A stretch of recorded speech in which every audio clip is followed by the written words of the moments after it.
Hi everyone, it's Dr. Gutierrez. Welcome to my channel. Today I'm actually going to do a couple things. One is I'm going to review this little model I bought off of Amazon. I'll leave a link if you're interested in getting it. And it's a relatively affordable model. I think I paid around $20 for it.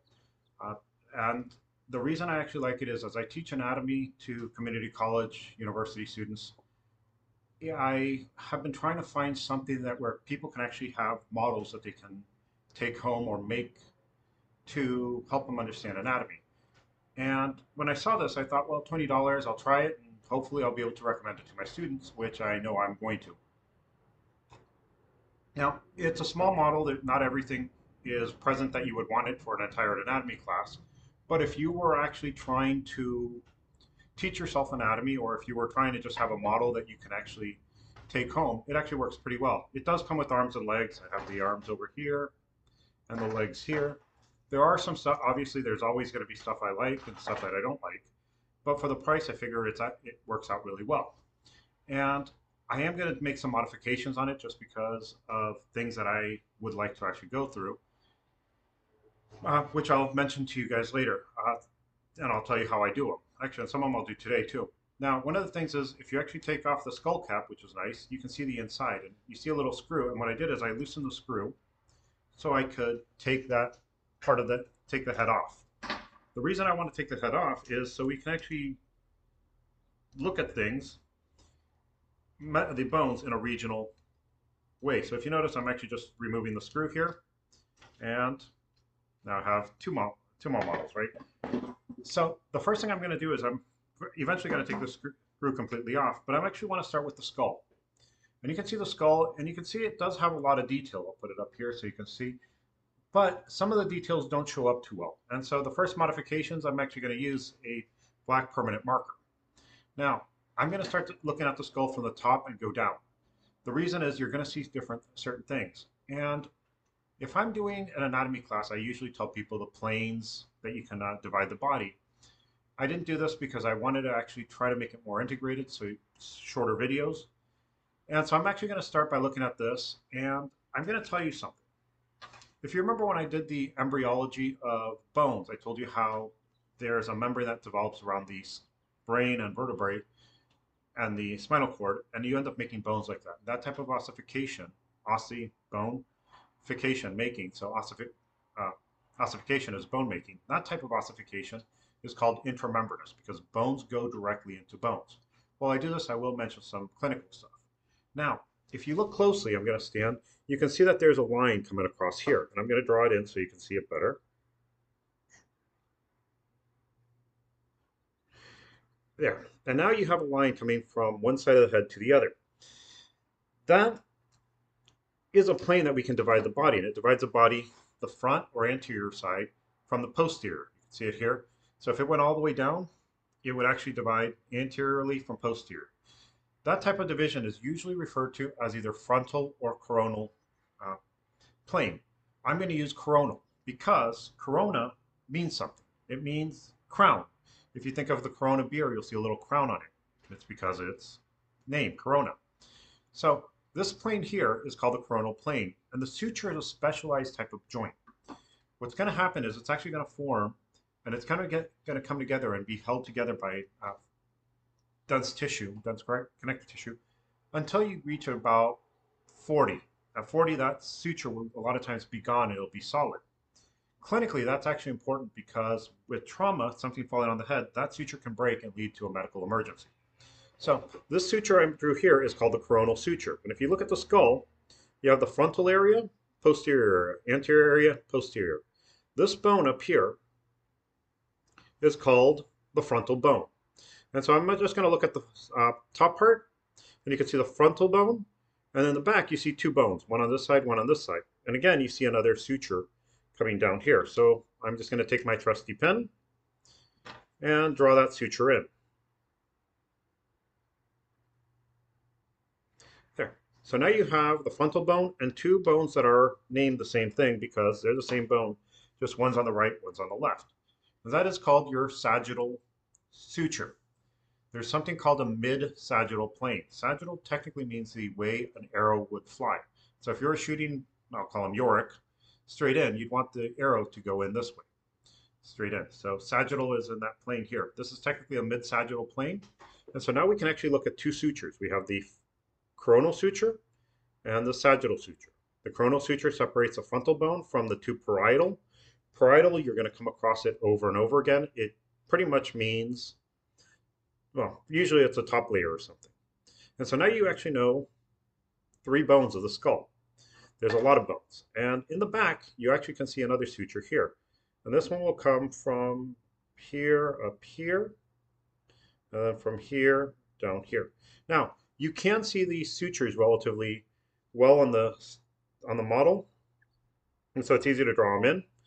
The problem is, in a video, I don't know if they would actually come in great. So, now on the posterior side, so remember, anterior front, posterior in the back, you have another suture that to someone looked like a Greek letter L. So we call it the lambda suture. The bone back here is called your occipital bone. And so you can see how powerful this model is already. So we have the frontal bone here, 2 parietal, and the occipital. Those are actually, you're going to be using those a lot. Now for the next part, I'm actually going to continue with the main area of the skull, the calaveria, and show you different bones. So if I turn it lateral here, you can maybe make out the suture here. Now this area here is flat, so we call it the squamous portion. And the suture that comes across here is called the squamous suture. It does have different areas and different names. So what you can see now is you can see that you have more bones in the skull. Again, frontal, parietal, occipital, and over here you have temporal. Now one of the things you'll notice with the temporal bone is you have a little hole right here. And I'm going to draw it in a little better so it can be seen better. Yeah, the hole is not going to highlight too well, but you have a hole right there. If you look, take your own skull. You can take your frontal bone, parietal, temporal, and occipital is way in the back. And the hole that you see in the temporal bone is that same hole that goes inside your ear, which is your external acoustic meatus.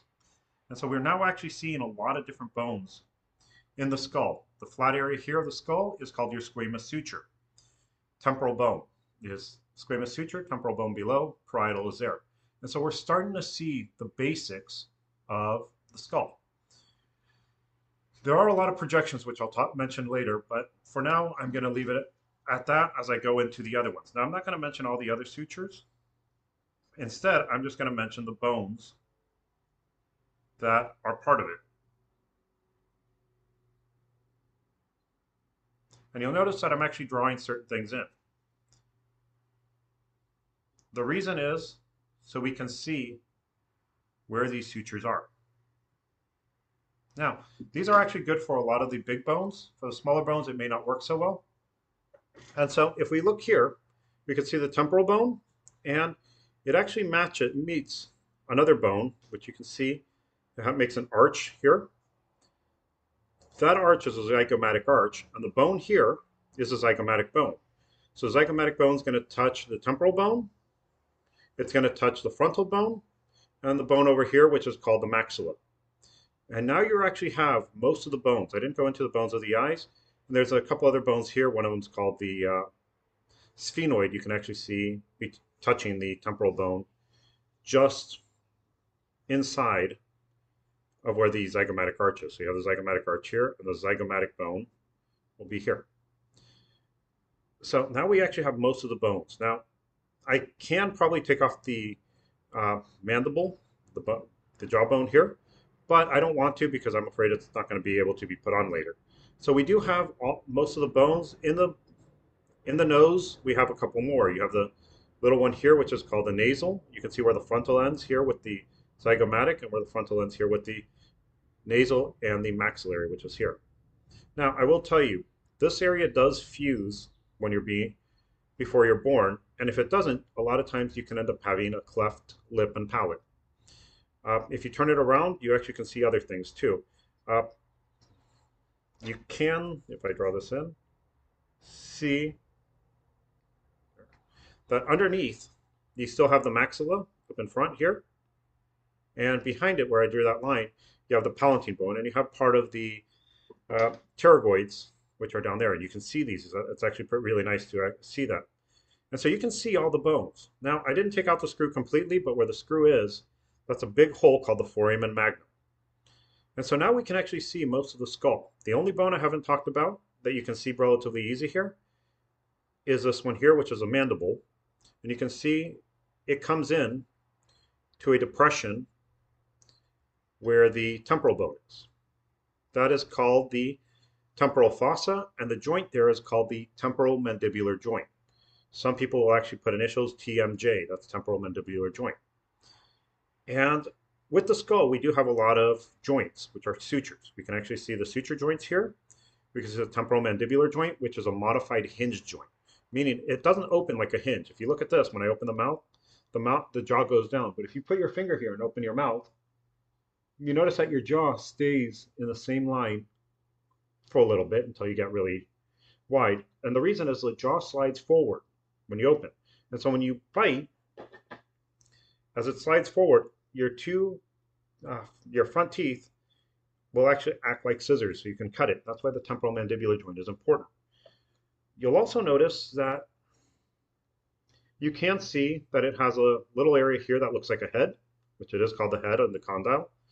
You have the ramus, which is this area here, the body, and the angle, which is just an angle.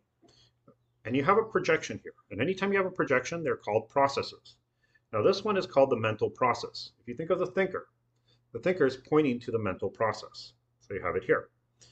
And you have a lot of other processes, which I will actually let your anatomy instructors let you know more about those. Or if you want to learn more about it, I have other videos that already show that, but I can make it a bit more detailed. I just want to show how powerful this tool really is. Over here, you have a big mound of bone. And I always tell people, find these things on yourself. What I mean is, if you see the external acoustic meatus, the ear canal, and you go behind here, you can see that there's a lump of bone behind it. You can feel it on yourself. That's called the mastoid process. And mast means breast. To someone, this projection right here looked like a breast, so they called it the mastoid process. So on the temporal bone here, we have the mastoid process, external acoustic meatus, and we have a process here which is actually called the zygomatic process of the temporal bone. It's called the zygomatic process of the temporal bone because it's part of the temporal bone and it's touching the zygomatic. Together they make the arch. And so those are actually some of the bigger processes. The other ones that are important to know is the ones where you have teeth, this area up here and here, which are called the alveolar processes. Alveoli means air or hole. And in this area, here and here, you have an empty cavity. The reason that empty cavity is there is because when you're born, you do have teeth inside here, and they have to erupt. And so when the teeth erupt, they leave a cavity underneath there and here. The reason that's important is in car accidents, you can see sometimes someone hits something and they'll break that and teeth will fall out. Teeth I would talk about in GI, which if you guys are interested, I'll talk more about it. And so if you notice, this little bone has a lot of different things you can actually look at. You can't find where all these different projections are. And what's really nice is if you turn it around, I don't know if you can see this one here, but you have like a pen-like projection here. It's right over my finger, right here. On this bone here, you can actually see pen-like projection here. That's called your styloid process. Some of you have phones that have a little pen-like projection. It's a stylus. A styloid process is any pen-like projection. So if we find those in any bone, it would be the styloid process. So far, with just the skull portion of this, we have the frontal bone, the two parietal, we can see the coronal suture, and gives us the coronal plane, the sagittal suture, mid-sagittal plane, which would cut all the way down, and the lambdoid suture with the occipital bone here. And so you can see all these different sutures. You can also see the squamous suture here, and there's different names to it depending on what part you are. Holes, by the way, are going to be called foramens, and it's really hard to see the foramen in here. What I would actually do is probably take my drill and drill the little holes in so it could be seen later. But you can see how powerful just the skull aspect is. Now remember, these are actually made through intramembranous ossification. So the bones are actually going to be formed as skulls. If you have ever had a baby or played with the baby and rubbed its head, you can feel the soft spots. The two name ones are up here and back here. And those are called fontanelles. And the fontanelles are there because The bones of the skull need time to grow. The human brain in a baby is going to be growing a little more, and to be able to get through the birth canal, you need to be able to reshape the bones for normal vaginal delivery. Even with that, though, there's actually the human head actually does cause a lot of problems in delivery. Now, another thing you can't see if you look here is you can see two little knuckle-like projections, like the ones here. Those knuckle-like projections are called condyles, and those condyles will fit onto the vertebrae. And I'm actually going to talk about the vertebrae here as a whole, just so you can see how and why these things are named a certain way. But before I actually move away from the skull, I do want to talk about the joints. So we talked about the suture joints, we talked about the temporal mandibular joint, and we have a joint between the teeth, which are called gymphosis joints. That's why your teeth can fall out if the alveolar process breaks. Now, the skull bone is heavy, so a lot of times you do have sinuses in here, and you can't see it on this model. Best way to look at them is to take a real human skull and shine a light underneath it, turn off the lights, and the sinuses will light up. I will mention a little bit more of those later, but I just want to show you how powerful just the skull would be, and I do have labs that I'm making available free if you want to actually try to learn everything on a skull here. I will tell you, if you can learn the skull before you get into class, you have a major heads up. Now, the condyles sit on the neck, and whenever you have a neck, we usually call it a cervical area. And so I'm going to talk about the regions here. Now, they did have the right amount of bones. I actually counted them. You have 7 cervical bones, which cervical are on the neck, 12 thoracic, and 5 lumbar. And they actually did do a great job at doing that. The things I want to actually change is where the scapula comes in, and I don't like how the hands are actually held in, but I'll get rid of that later. And so you have these areas: cervical 7, thoracic 12, lumbar 5. When I teach this, and I'm going to make a video using clay, I like to start with the lumbar vertebrae because they're simpler. As you move up, you have different modifications to it. Now, at the end, you do have this part here called the sacrum, and they actually did put the coccyx, which is here. Now, with the sacrum, nice thing about it is you can see the medial sacral crest, lateral sacral crest, and where the ilium, which is this bone here and this bone here, and sacrum come together, so the sacroiliac joints. These joints here will allow you to pivot a bit, and they do have some other movements in other areas. And that does allow for the movements of the spine. Now, again, it's not perfect. I would have liked to have a little more curvature on the cervical region, but that's fine. It does have a little bit more curvature on the thoracic, and a little bit more on the lumbar. If you feel your own, you can feel how much curvature you have in the cervical region. I do understand why it was made like that, because it's a small model. And so you can actually see how you have a concave curvature of the neck if you're looking at the back, convex here in the thoracic, and then concave again. And that's actually a normal curvature. If you don't have that curvature, you end up getting compression. The other neat thing about this is if you actually follow the iliac crest here, it does take you to about, this one actually takes you a little higher up, takes you about L4, L5. Now, the reason that's important is that's where spinal taps and epidurals are usually done. And so that's actually all I'm going to talk about the spine. But I will tell you why the thoracic vertebrae are different. And that's because of these things here, ribs. And you do have 12 ribs. You can see 2 of these here, 1, 2, which they did make them floating. A lot of people think people break the floating ribs a lot. They're actually pretty hard to break because if you look at this, you do have a big spine here, and this area has muscle. If you feel your back, you'll actually notice that when you feel the spine, you feel bulges on other sides, which are muscles. So these 2 ribs are really well protected. The ribs that usually break are 7 and 8, which I'll tell you about later. So you have the 12th, 11th, 10th, 9th, and 8th. And the reason the 10th, 9th, and 8th are important is they connect, and they did this really nicely, to a common cartilage. So they're called false ribs. Now, what I will actually do is I'm going to actually paint this area here where the ribs are, the cartilage area, which we talked about cartilage before, with probably a blue marker so the cartilage will show up a bit more.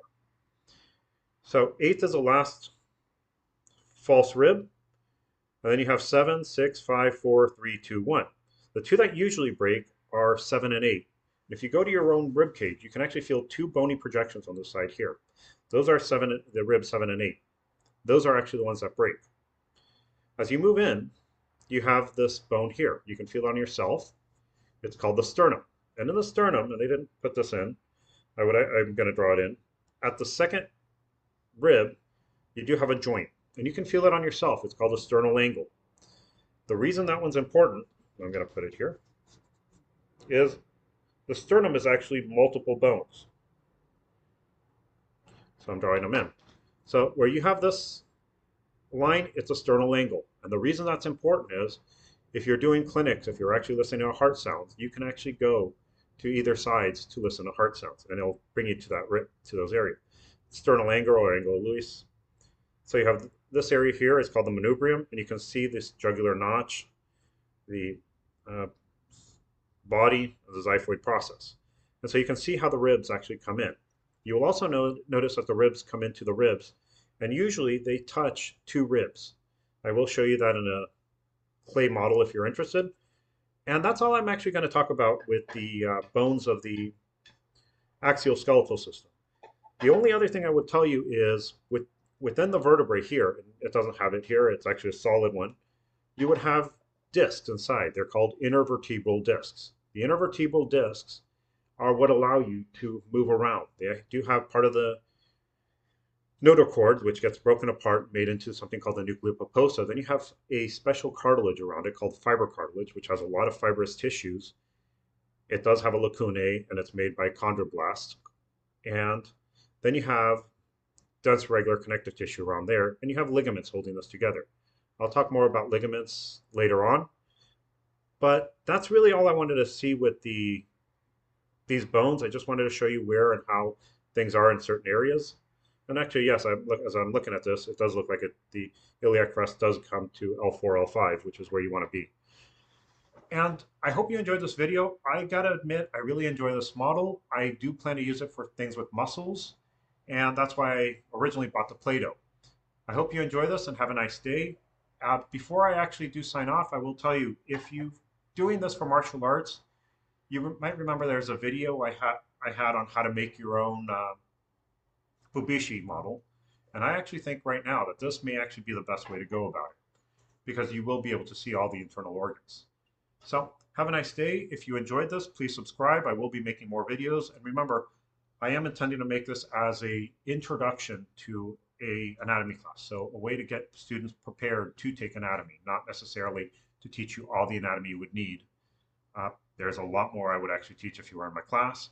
I will go more into the vertebrae with the Play-Doh models. And I am going to put, again, a link to the where I bought this skeleton, which is on Amazon.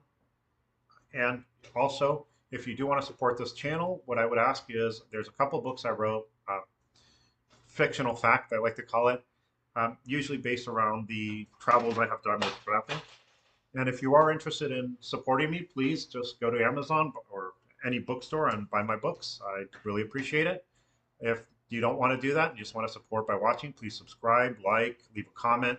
Hope you enjoy this.